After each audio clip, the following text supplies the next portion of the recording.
Godspeed to the city streets. We began to feel the fire.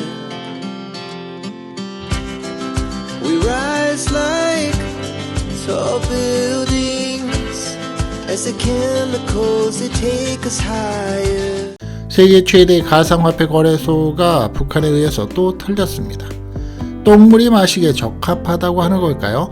인도 겐지스강의 내용입니다.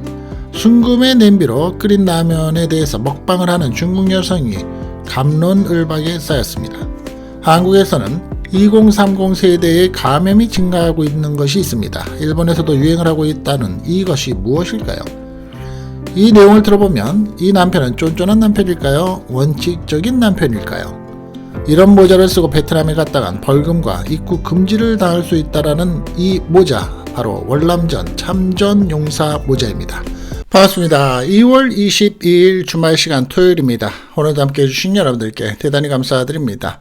한 일주일에서 한 2주 정도 있으면 이제는 봄이다라는 그런 생각을 가질 때가 될 것 같습니다. 그리고 2월달도 다 지나갈 텐데요.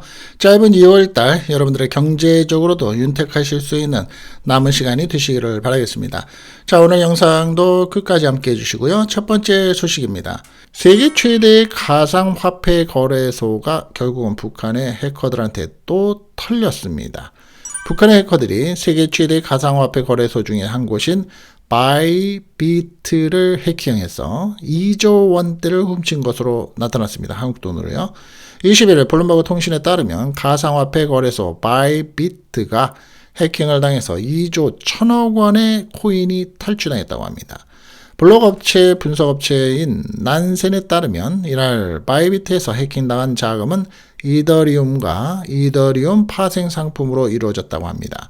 코인은 먼저 하나의 지갑으로 이전된 다음 40개 이상의 지갑으로 분산이 됐다고 합니다. 아울러서 파생 상품은 모두 이더리움으로 바꾼 뒤에 2,700만 달러씩 10개 이상의 추가 지갑으로 옮겼다라고 난센은 설명하고 있습니다. 북한의 해커들이 와지르 X에서 2억 3,490만 달러, 라디언트 캐피탈에서는 5천만 달러 규모의 가상화폐를 해킹한 배우로 지목을 하고 있다고 합니다. 북한은 최근에 수년간 가상화폐 거래소 등에 대한 해킹을 통해서 가상화폐를 탈취해서 현금으로 세탁한 뒤에 핵무기 개발 등에 사용하고 있다라는 의혹을 받고 있습니다.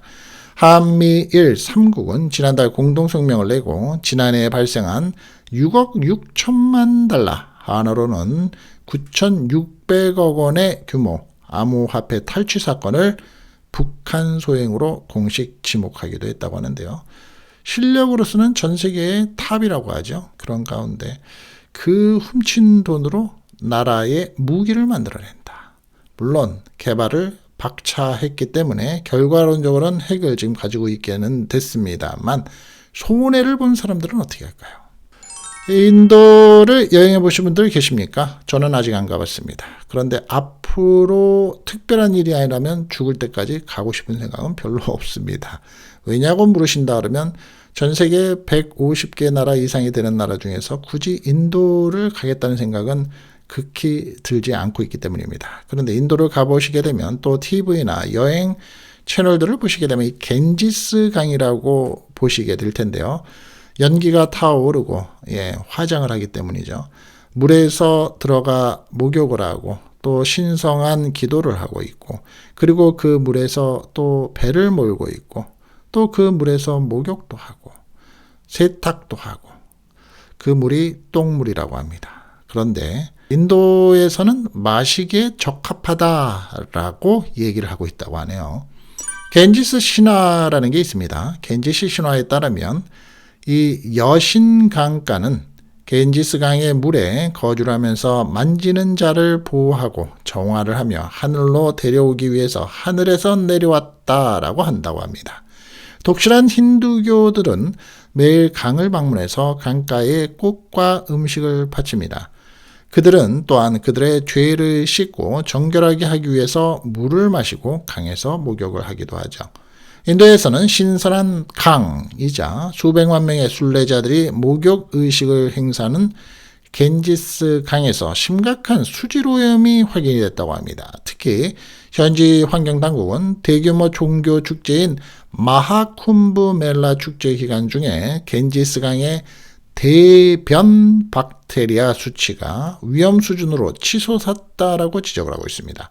수많은 순례자가 강물에 들어가는 주요 의식일에는 오염도가 아주 급격히 상승한 것으로 나타났다고 하고요. 힌두교에서 가장 신성한 축제 중의 하나로서 12년마다 한 번씩 인도의 북부 우트라프라데시주 프라야그리지아에서 개최가 된다고 합니다.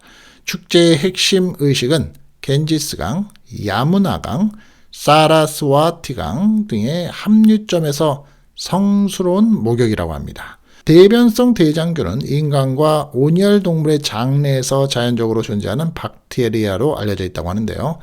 다만 물에서 이 박테리아가 검출이 되면 인간이나 동물의 배설물에서 유래한 바이러스, 기생충과 온갖 질병을 유발하는 박테리아 등 유해한 병원체가 존재할 수 있다고 합니다. 전문가들은 현재 겐지스강의 대변성 대장균 수치가 안전기준을 크게 초과해서 물과 접촉하는 사람들을 위협할 수 있다고 경고를 하고 있습니다. 수백만 명의 순례자들이 종교의식을 위해서 프라야그라지에서 모이면서 수인성 질병의 위험이 급격히 증가를 했다는 겁니다. 나아가서 이러한 오염은 순례자들의 즉각적인 건강 위험뿐만이 아니라 식수와 조리용수로 강물을 사용하고 있는 지역 주민들의 일상생활도 위협하고 있다라고 매체는 전하고 있습니다. 오염된 물에 장시간 노출이 될 경우에는 각종 감염병을 비롯해서 방광암이나 대장암 같은 특정암의 발병 위험도 증가할 수 있다고 합니다. 그런데 인도 정부는 이러한 문제에 대해서 겐지스강, 야무나강, 사라스와티강이 합류하는 상감의 물은 마시기에 적합하다라고 반박을 하고 있다고 합니다. 이게 무슨 뚱딴지 같은 소리일까요? 딱 눈으로 봐도 마시기에 적합한 물은 아닌데 종교의 힘일까요? 네, 신성한 강의 물이기 때문에 그렇다고 생각하는 걸까요? 전 잘 모르겠습니다. 전 세계적으로 금이 난리죠. 그런데 순금으로 만든 팥, 즉 냄비가 있습니다. 그 냄비로 끓인 라면을 먹방을 하고 있는 중국 여성이 화제가 되고 있는데요. 전 세계적으로 금값이 고공행진을 이어가고 있는 가운데 중국에서 한 여성이 순금으로 제작된 냄비를 이용해서 훠궈를 끓이는 모습이 공개가 되면서 논란이 일고 있습니다. 중국 광둥성 선전시의 한 금은빵이 고객 주문을 받아서 1kg짜리 순금 냄비를 제작했다고 합니다.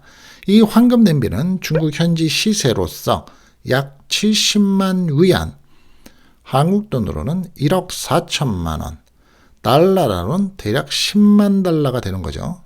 다라는 것으로 알려졌습니다. 이 냄비를 주문한 여성은 한 달간의 제작 과정을 거쳐서 완성된 냄비에 훠궈를 끓이고 라면을 요리하는 영상을 공개했습니다. 하지만 해당 영상이 공개되자 중국 내 누리꾼들 사이에서는 거액의 황금 냄비로 음식을 조리하는 모습이 위화감을 조성한다라며 비판이 쏟아지고 있다고 하네요. 일부에서는 황금 냄비가 요리 과정에 건강에 악영향을 미칠 가능성이 있다는 우려도 제기가 된다고 합니다.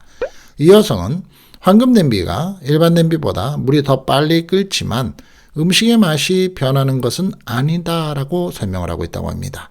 이를 두고 중국 네티즌들은 갑론을박을 벌이고 있다고 하는데요. 어마어마한 가격의 냄비로 라면을 끓여 먹는 모습은 지나친 허세다. 그리고 위화감을 조성한다는 비판과 함께 기발하고 예술적인 아이디어라고 하는 반응도 있다고 합니다. 일부는 황금 냄비로 만든 요리가 신체에 이상을 끼치진 않을지 우려를 표하기도 했다고 하는데요. 금에 녹는 점은 1000도가 넘어서 요리하는 동안 발생하는 열은 금에 영향을 줄 정도는 아니다라고 주의를 해야 한다면서 얘기를 하고 있다고 하는데요. 어찌 생각하십니까? 뭐 그럴 수도 있지라고 생각을 하십니까? 저건 아무나 할 수 없으니까 그냥 보는 재미로 놔둬도 돼라고 생각을 하십니까? 웬 쓸데없는 짓이야 라고 생각을 하십니까? 저는 후자입니다. 한국의 20대, 30대 세대가 감염이 증가하고 있다고 합니다. 이것이 무엇일까요? 이것이 사실은 수달 전부터 일본에서 지금 굉장히 심각한 얘기를 하고 있는데 매독입니다. 최근에 일본과 미국에 이어서 한국 내에서도 매독 환자가 급증을 하고 있어서 주의가 요구된다고 합니다. 특히 2030 세대의 감염이 가장 많은 것으로 나타나서 주목을 끌고 있다고 하는데요. 지난 16일 한국의 질병관리청의 감염병 통계 자료에 따르면 지난해 연간 매독 환자는 2,786명으로 나타났다고 합니다. 늘 말씀을 드리지만 검사를 해서 데이터가 남아있는 사람만 그런 거죠. 그렇지 않으면 더 많은 거죠. 자, 이것은 10년 전인 2014년에 1,015명보다 2.7배가 늘어난 수치라고 합니다. 해외에서 감염된 환자는 3.3명, 즉 93명으로 나타났고요. 이것은 최근에 일본과 미국 등지에서 매독이 급증하는 것과 비슷한 맥락으로 볼 수 있다고 합니다. 미국의 경우 매독 감염의 건수가 2022년에는 20만 7,255건, 그리고 1950년 이후에 가장 많았던 것으로 파악을 하고 있는데 일본도 같은 해에 13,228명이 발생한 것으로 확인이 됐습니다. 매독은 주로 성관계 등 성접촉을 통해서 전파가 되며 임신 중에 태아에게 직접 전염이 될 수 있는 질병이라고 합니다. 크게 3단계로 진행이 되는데 1기에는 잘 들어주십시오. 만약에 이런 증상이 있으신 분들은 병원을 꼭 가보시기 바랍니다. 감염 후에 약 3주의 잠복기를 거쳐서 첫 증상이 나타난다고 합니다. 주로 입술, 성기 등의 통증 없는 작은 궤양이 생기며 1주에서 5주 후에 자연적으로 없어진다고 합니다. 2기에는 온몸에 발진이 발생을 하며 발열과 인후통 같은 독감과 유사한 증상이 나타난다고 합니다. 구강은 입이죠. 생식기, 항문 등의 습한 사마귀 모양의 병변이 생긴다고 합니다. 치료가 지연될 경우에는 발생하고 있는 이 3기 매독, 특히 위험하다고 합니다. 3기가 되면 다양한 기관에 손상을 주게 되며 비가역적인 심각한 합병증을 유발할 수 있다고 합니다. 피부, 뼈, 간 등에 나타나는 염증성 종괴인 고무종이나 심혈관계에 이상이 생긴다고 합니다. 또한 기억력이 감퇴되고 마비가 되고 보행을 하는데, 즉 걸어다니는데 장애가 있고 시력 저하 등을 겪을 수 있는 것으로 알려졌습니다. 나만 체크를 할 게 아니라 여러분들의 자녀도 꼭 한 번씩은 물어보고 이상 징후가 있는지 한 번씩은 체크해 보시는 게 좋을 듯 싶습니다. 자, 이 얘기를 듣다 보면 이 남편은 쫀쫀한 남편일까요? 아니면 원칙적인 남편일까요? 아내의 치료비의 5만원 지불을 거절한 남편의 사연이 온라인에서 논란을 일으키고 있습니다. 지난 21일 직장인 익명 커뮤니티인 블라인드에는 제가 쫀쫀한 남편인가요? 라는 제목의 글이 올라왔는데요. 해당 글에는 국내의 유명 대기업에 재직 중인 A씨는 치료비 지불을 두고 아내와 다투게 된 사연을 밝혔습니다. A씨는 돈 각자 관리하고 있는 부부라면서 경조사 및 병원비 목적으로 따로 빼놓고 있습니다. 라고 말을 합니다. 이어서 이번에 아내가 병원에 갈 일이 생겨서 치료비로 35만 원이 나왔다라며 아내가 5만 원은 남편인 제가 좀 내줄 수 없냐고 물었습니다. 라고 말을 합니다. 그는 남편이죠. 저는 그건 안 된다 라고 말을 했다고 합니다. 이유는 이런 경우를 대비해서 매달 20만 원씩 따로 비상금을 모아둔 것이기 때문이다 라며 제가 쪼잔한 건가요? 라고 물었습니다. 그러면서 참고로 저도 동일한 방식으로 돈 관리를 하고 있고 평소에 공동생활비인 식비, 생필품, 관리비, 주거비는 제가 부담을 하고 있으며 개인 용돈은 저는 30만 원, 아내는 40만 원입니다. 연봉은 제가 아내보다 높습니다. 라고 덧붙였습니다. 이 글에는 1000개가 넘는 댓글이 달리면서 뜨거운 논쟁이 오갔는데요. 대부분은 아내를 옹호하는 입장이었다고 합니다. 커뮤니티 이용자들은 와이프가 이해가 안 간다. 왜 저런 사람하고 애 낳아줄 생각을 하고 결혼 관계를 유지하는지 모르겠다. 병원비 5만 원도 내주기 싫은데 결혼 생활을 유지하는 게 신기하다. 아픈 데다가 5만 원 내달라고 하는데 거절당하고 아내분 많이 마음이 상했을 것 같다라고 말을 합니다. 반면에 또 다른 커뮤니티의 이용자들은 그냥 소통 부족으로 생긴 문제입니다. 대다수는 5만 원에 꽂혀서 전후 사정 알려고도 안 하고 욕만 합니다. 공동비용의 상당 부분을 남자가 부담하고 있는 상태에서 본인이 내야 할 돈이 부족하면 손부터 벌릴 게 아니라 병원은 당연히 가야 하니까 남편한테 일단 빌리고 다음 달에 돌려주는 게 맞습니다. 라며 남편 입장을 옹호하는 사람도 있다고 합니다. 수많은 댓글이 달리자 A씨는 남이었으면 제가 굳이 생활비를 부담하지 않았을 것입니다. 라며 자신의 입장을 밝혔습니다. 또 병원비 35만 원 중에서 20만 원은 보험금으로 들어왔습니다. 모아둔 비상금으로 커버가 안 되는 돈이었다면 당연히 제가 냈을 것이라며 식비, 생활비, 주거비, 관리비를 제가 다 부담하고 있는데 왜 쪼잔한 건지 이해가 잘 안 됩니다. 라고 말을 합니다. 어떤 생각이 드십니까?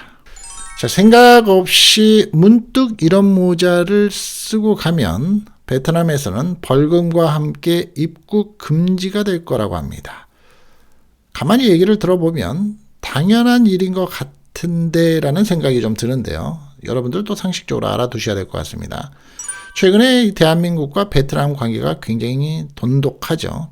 또 대한민국의 많은 기업들이 베트남에 상주를 하고 있습니다. 그리고 베트남의 많은 인력과 소득 관계를 책임지고 있는 대한민국의 기업들이 있습니다. 또한 대한민국에서 가장 한류 열풍, K-팝, K-푸드, K-뷰티를 극찬하고 따라가고 있는 나라가 베트남이죠. 그런데 베트남하고 대한민국의 과거 시절이 있었죠. 베트남 전쟁입니다. 베트남에 입국을 하려던 한 한국인이 월남전 참전용사 모자를 착용해서 입국이 거부됐다는 사례가 발생을 해서 여행사들마다 주의를 당부하고 있습니다. 20일 다수의 온라인 커뮤니티에는 베트남 입국 거절당한 한국인이라는 제목의 글이 올라왔는데요. 해당 글에 따르면 한 여행사는 베트남 여행객을 상대로 공지사항을 통해서 최근에 베트남으로 여행 오신 손님께서 베트남 참전 모자를 착용하고 입국하시다가 공항에서 입국을 못한 사례가 있다라며 해당 모자를 착용하고 온 팀의 경우 단속에 걸려서 벌금 3,000불 430만 원을 지불했다라고 당부를 하고 있습니다. 이어서 이런 모자를 쓰고 다니다가 길거리에서 시비가 생길 우려가 있다고 하니 참고 부탁드립니다라고 덧붙였습니다. 옛날에 베트공이라는 게 있었죠. 그러니까 사상이나 또 생각이 깨지 않고 계속 지금 현재까지 이어지고 있는 세대들이 있고요. 또 신세대들이 있는 거죠.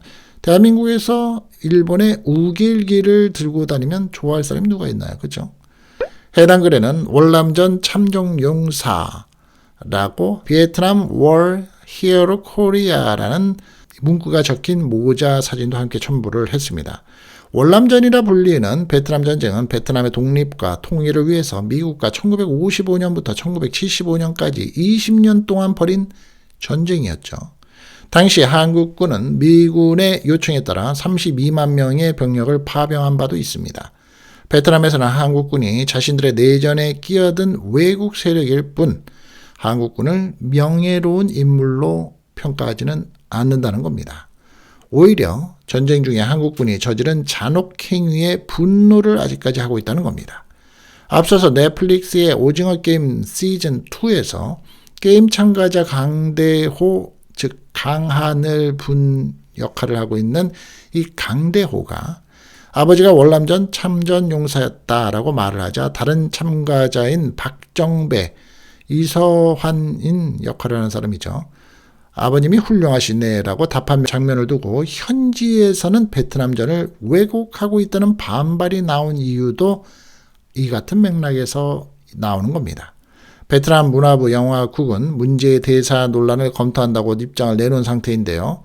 누리꾼들은 일본인이 한국의 우기기 모자와 망토를 들고 온 셈이다. 솔직히 저거는 무신경했다. 몰랐다라고 변명하기에는 무례해도 지나치게 무례한 행위 등의 반응을 보였습니다. 이것을 쓰고 간 사람은 모르고 쓸 수도 있겠죠. 무턱대고 또 새마을운동 쓰고 다니시는 연로하신 분들도 있고 또 저런 모자 쓰고 다니시는 또 연로하신 분들이 있습니다. 7, 80대 되시는 분들. 그런데 중요한 거는 주변에서 좀 얘기를 해줬더라면 어떻게 됐을까? 주변에서 좀 얘기를 하고 좀 신경을 쓰면서 공항 내에서 입국을 하기 전에 출국을 하기 전에 좀 얘기를 해줬더라면 좋았을 걸. 하물며 여행사에서 단체 패키지로 가는 여행사의 직원들도 체크를 좀 해주면 좋았을 걸이라는 아쉬움이 있습니다. 하지만 이번 경우를 통해서 향후 조심해야 될 부분이다라고 생각을 합니다. 우리 함께 공유해 봅니다. 자, 오늘 영상 제가 준비한 영상은 여기까지입니다. 끝까지 함께 해주신 여러분들 대단히 감사드리고요. 편안하신 주말 시간 되시기 바라겠습니다. 또 다음 시간에 더 좋은 내용으로서 찾아뵙겠습니다. 감사합니다. Our hearts beat to the city streets. We began to feel the fire. We rise like tall buildings as the chemicals, they take us higher.